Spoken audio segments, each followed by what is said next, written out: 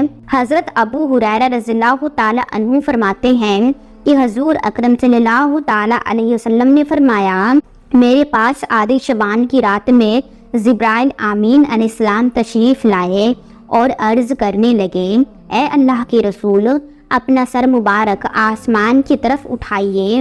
میں نے ان سے دریافت کیا، ایسا کیوں؟ اس رات میں ایسا کیا ہے؟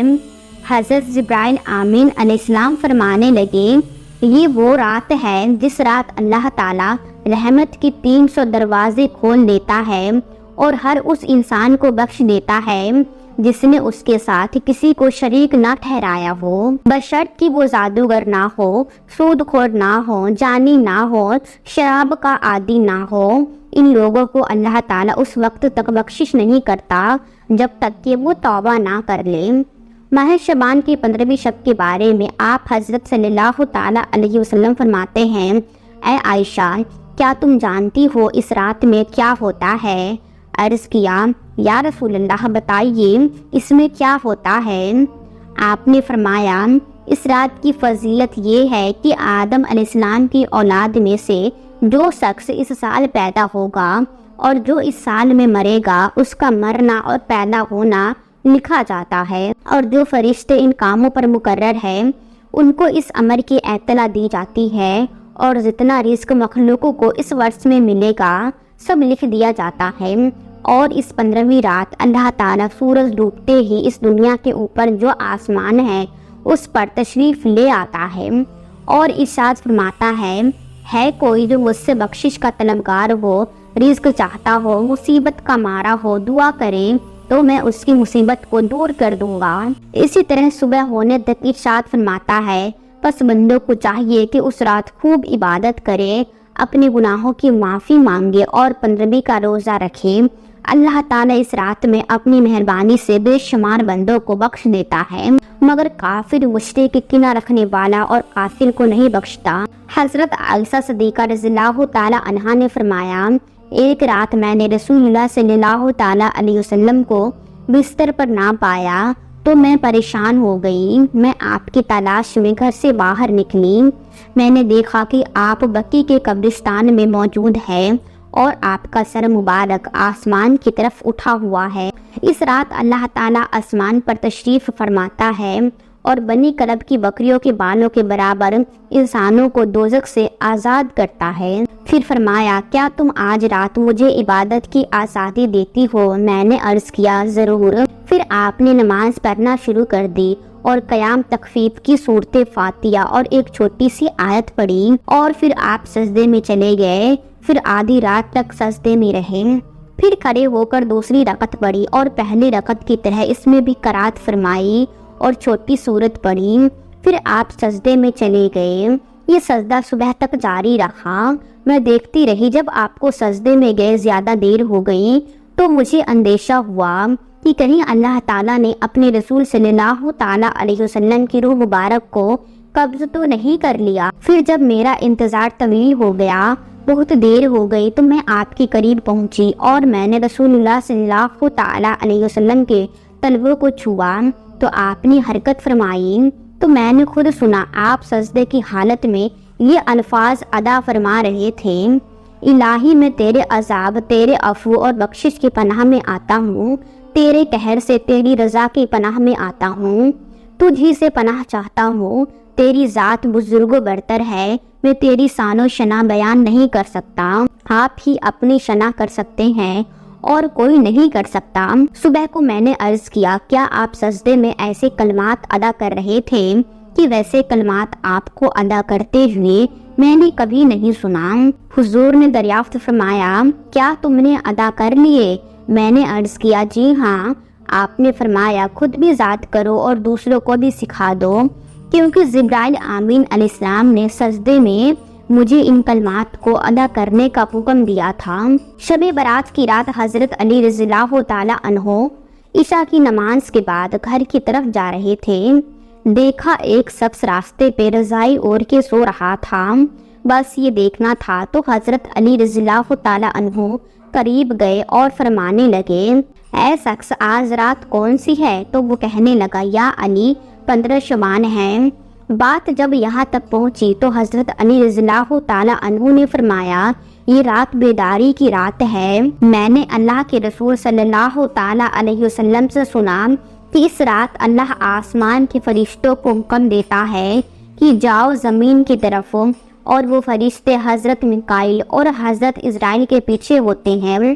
حضرت میکائیل اور حضرت اسرائیل ہر گھر میں آتے ہیں، کیونکہ اللہ کا حکم ہوتا ہے کہ اس رات اگر کوئی میرا بندہ اپنے گناہوں کے لیے پچھتائے اور مجھ سے آنے والے وقت میں اچھے اعمال کا وعدہ کرے تو حضرت میکائیل علیہ السلام اس کی تقدیر میں ترامین کر کے آنے والے سال میں زیادہ سے زیادہ رزق اور فراوانی لکھنا۔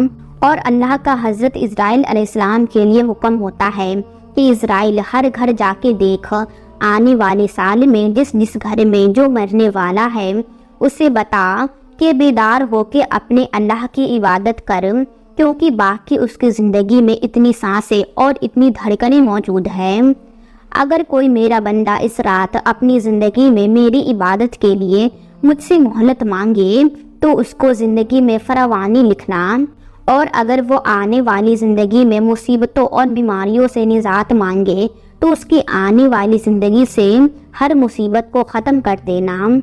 اے شخص اس رات تمہارے پروردگار کا حکم ہوتا ہے کہ اے فرشتوں جاؤ ہر گھر میں نگاہ ڈالو، آج کی رات کسی بھی انسان کی کوئی بھی دعا رد نہ ہو پائے۔ ان احادیث کریمہ اور صحابہ اکرام رضی اللہ تعالیٰ عنہ اور بزرگان دین کے عمل سے اس رات میں 3 کام کرنا ثابت ہے۔ نمبر 1، قبرستان جا کر مردوں کے لیے ایصال ثواب اور مغفرت کی دعا کی جائے، لیکن یاد رہے کہ نبی کریم صلی اللہ تعالیٰ علیہ وسلم سے ساری حیات مبارک میں صرف ایک مرتبہ شب برات میں جنت البقیع جانا ثابت ہے۔ اسی لیے اگر کوئی شخص زندگی میں ایک مرتبہ بھی اعتبار سنت کی نیت سے چلا جائے تو اجر و ثواب کا باعث ہے، لیکن پھول پتیاں، چادر چڑھاوے اور چراغوں کا اہتمام کرنا اور ہر سال جانے کو لازم سمجھنا اس کو شب برات کی عبادت میں داخل کرنا ٹھیک نہیں ہے۔ جو چیز نبی کریم صلی اللہ تعالیٰ علیہ وسلم سے جس درجے میں ثابت ہے اس کو اسی درجے میں رکھنا چاہیے۔ نمبر 2، اس رات میں نوافل تلاوت، ذکر و اذکار کے اہتمام کرنا۔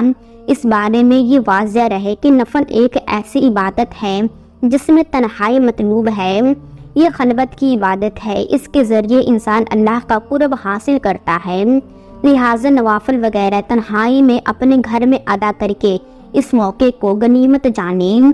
نوافل کی جماعت اور مخصوص طریقہ اپنانا درست نہیں ہے۔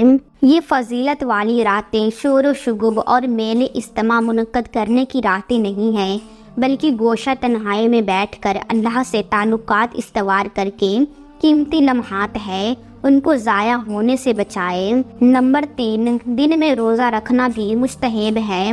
ایک تو اس بارے میں حضرت علی رضی اللہ تعالیٰ عنہ کی روایت ہے، اور دوسرا یہ کہ نبی کریم صلی اللہ تعالیٰ علیہ وسلم ہر ماہ ایام بیش 13، 14، 15 کے روزے کا اہتمام فرماتے تھے، لہٰذا اس نیت سے روزہ رکھا جائے تو ثواب ہوگا۔